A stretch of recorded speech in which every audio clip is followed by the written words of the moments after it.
reporting on the games you love by people who love to game. The MMO Reporter Network. MMO Reporter's PAX Prime coverage is brought to you by Dragon Fantasy, The Black Tome of Ice, a 16-bit styled JRPG coming soon on Steam, iOS, Android, 3DS, and Wii U. Hey everybody, Chris here from MMO Reporter, and I'm talking to Julianne Hardy. She's the brand manager for Blade and Soul. Just got a chance to get a little bit of a presentation about the game, as well as some hands-on with the game. Very interesting game coming out from a Eastern audience from now coming to the West. Can you talk a little bit about what you think the highlight of this game is? Oh, I wouldn't list it to two. So for me, it's really the story. The story of the game, like MMOs aren't normally known for story, but this one is really strong in wuxia elements. And if you're familiar with wuxia, that's kind of the typical Chinese literature. It's Kill Bill, it's Crouching Tiger, Hidden Dragon. Heck, Star Wars has been called wuxia in space.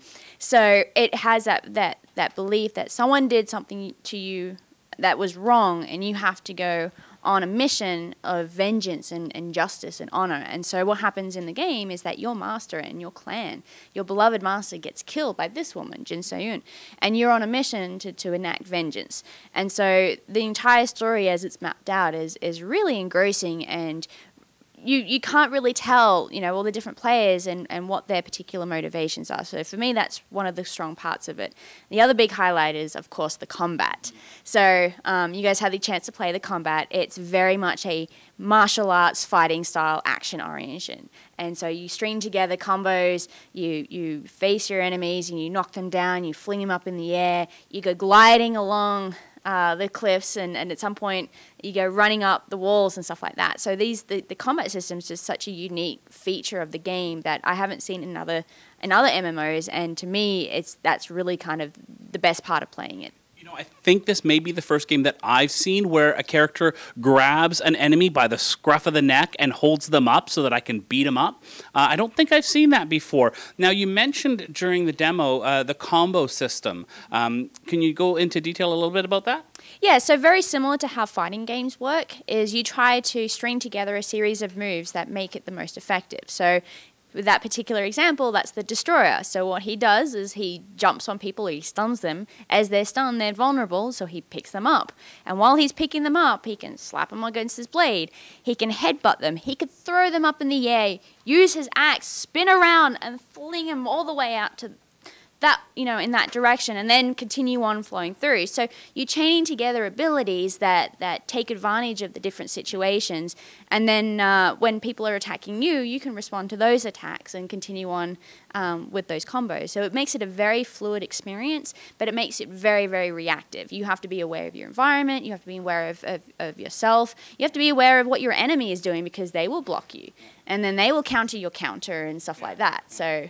And is the combo system only for single characters, or are there combos that can be done between other characters? Like in a party, can we do abilities together to combo anything? Oh, yeah. So the way that the group system is really relies upon communication and group work. So we don't have a healer class. And with the lack of healers, people have to be able to dodge out of the way. They have to be able to adequately block when a boss monster is attacking. And you can stun boss monsters. You can lift them up. You can knock them down. But the thing is, one single character can't necessarily do that. They have to work in conjunction with other people. And so every class has their own sets of group abilities that will help either protect the group or focus attention on the boss monster. So being very coordinated and getting everyone together at the same time requires a lot of work, but it's a lot of fun. So we've got lots more information about Blade and Soul. We'll be talking to you about that in the future. Thank you very much for talking to us today. Very happy to see about the game, and we look forward to seeing more. Great, thank you. Hey everybody, I just wanted to add a little bit to that interview that we just had. A little bit more about my impressions of the game. We didn't quite have time to do that in the meeting, so I wanted to do that right now. First of all, I really, really liked the combat system.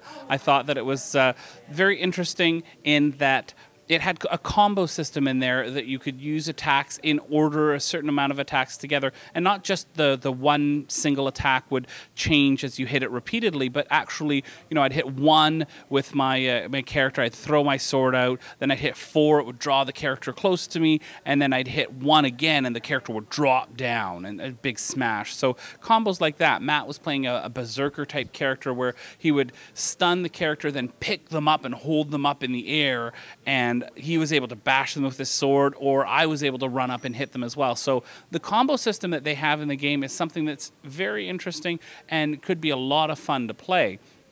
What I wasn't as impressed with, though, is the aesthetic of the game. It's very, very familiar. It's something that I've seen a lot of times before, but it was something that they were touting as a feature. I think it looks very much like ArcAge, looks very much like Aeon in its style, and to me, that's not really something that I'm a big fan of. As well, with the questing, didn't sound like they were doing anything different than some other games that I've played in the past, again, like ArcAge and Aeon, where it's a very slow progression through the system, and that's just not something that I enjoy. I know there's some of you out there, though, who really enjoy that, so this could very well be the game for you.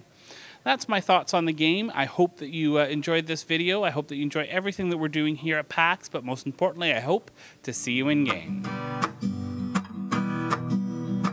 Thanks for watching the video, everybody. Don't forget to check out all the other podcasts at MMOreporter.com or by clicking on any of the links here. And please check out our Patreon campaign at patreon.com/MMOreporter. Thanks, everyone, and see you in game.